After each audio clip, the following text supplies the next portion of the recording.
Yes, guys, what's going on? Adam McCullough here with Joe Smith. Stretford, Paddock. Manchester United have lost 3-1 against Crystal Palace on the opening day of the season. Same result as last season against these, and it's really hard to even speak about that when first game. I don't know what to say to you, Joe. What the hell happened? This, like I said, it's hard to even put it into words, isn't it? There's so many things that were just shit. Like it's easier to say the things. Not that I want to focus on the good things because there weren't many, but if the things, I'll say the few things that weren't bad and then assume the rest was shit because it would take too long to talk about what went wrong. So you're going optimist first. I'm not even optimist, just I ain't got the time to say how shit it was. I'll say the few things. Van der Beek looked all right when he came on. That's it. That is it. David De Gea didn't look too bad. He saved a penalty, which should have been a good save. Obviously, they retook it. The rest of it was just wrong. All of it was wrong. What was wrong? Selection, quality, fitness, what was it? All three. I don't know. The thing with selection is you never know. It's easy to say he should have done this, but you don't know what that would have looked like. In theory, we played close to our strongest team. Clearly, Mason Greenwood wasn't quite right. I don't know why he didn't start, but he didn't. Wan-Bissaka didn't play. Fosu Mensah did. I didn't think he was bad. I thought he was okay. I don't think Fosu Mensah would have necessarily changed too much in terms of the result. Paul Pogba was terrible. Paul Pogba was maybe the worst I've seen him in a Man United shirt, just giving the ball away time and time again. I found it really weird that he even started today. I agree that he was poor. He gave the ball away so much, and I think in the first half he wasn't the only one, but he was one of those that continued doing it into the second half. But I wouldn't have started him. He's had coronavirus 2 weeks ago, and he's starting today. Donny van der Beek and McTominay played together against Villa. Yeah. I think that was a real head-scratcher for me from Ollie. I agree, and obviously Paul Pogba on paper is our best player. I think even now, including Bruno Fernandes and even David De Gea when he's on form, I think Paul Pogba's our only genuinely top-class outfield player, or certainly the one that's proven it most over the last few years at least. So you can sort of see, well, if he's fit enough, then you play him because he's so good. But he wasn't good today. And when you're playing in that deeper role, you can't keep giving the ball away. And it's, people talk about Bruno's pass completion and all that is quite low because he's taking risks and taking chances. When you're just behind the striker, you can do that. When you're just in front of the defence, you can't do that because you get overturned. They get chances, they get shots away, and you never get a chance to build up through the phases of the pitch. And you just look disjointed constantly when you're giving the ball away in those deeper positions. And that's what kept happening. It wasn't just Paul Pogba. Dan James was shocking. Martial hardly got into the game. I didn't even know Rashford was playing. Luke Shaw kept giving the ball away and was out of position for their first goal. Lindelof gave chances away. Maguire looked sloppy. It was just, it was just crap. Top to bottom, crap. Terrible performance. They looked like they hadn't had a pre-season, which they haven't, but, no team's had a full pre-season. All of it was just completely anywhere from subpar to just woeful. Subpar to woeful pretty much sums it up.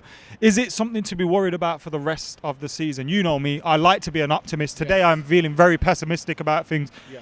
Is there anything to keep me optimistic? The summer's been poor, we brought in one player, and now we've started the season off poor when we all thought, actually, we should be going into this game and winning, because despite the lack of transfer business, there's no excuse for this today. No, there's no excuse at all.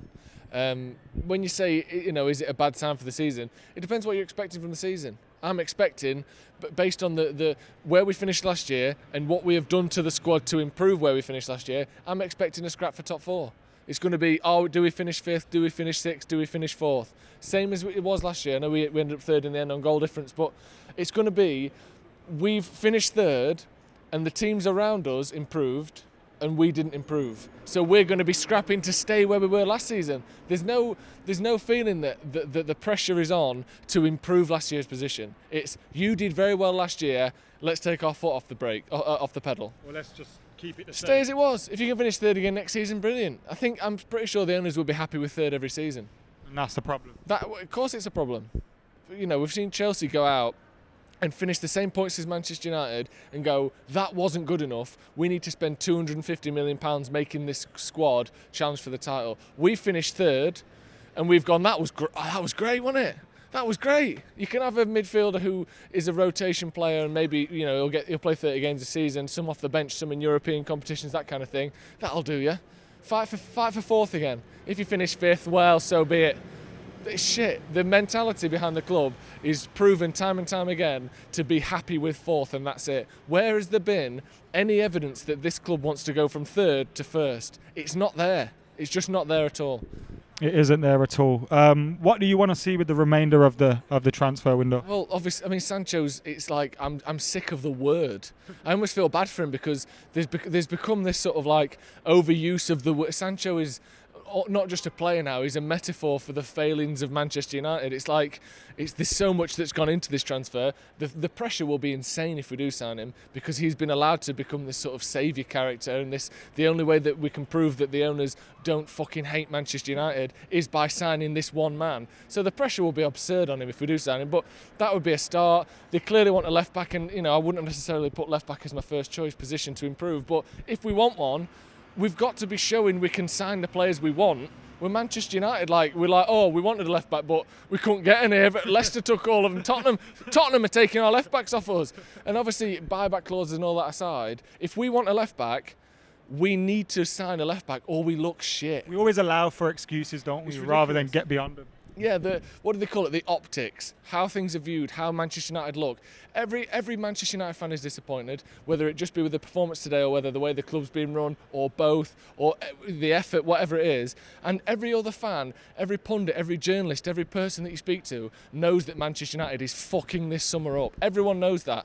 There's no secrets. We are fucking it up right now. We can see it happening. By the time October the 6th?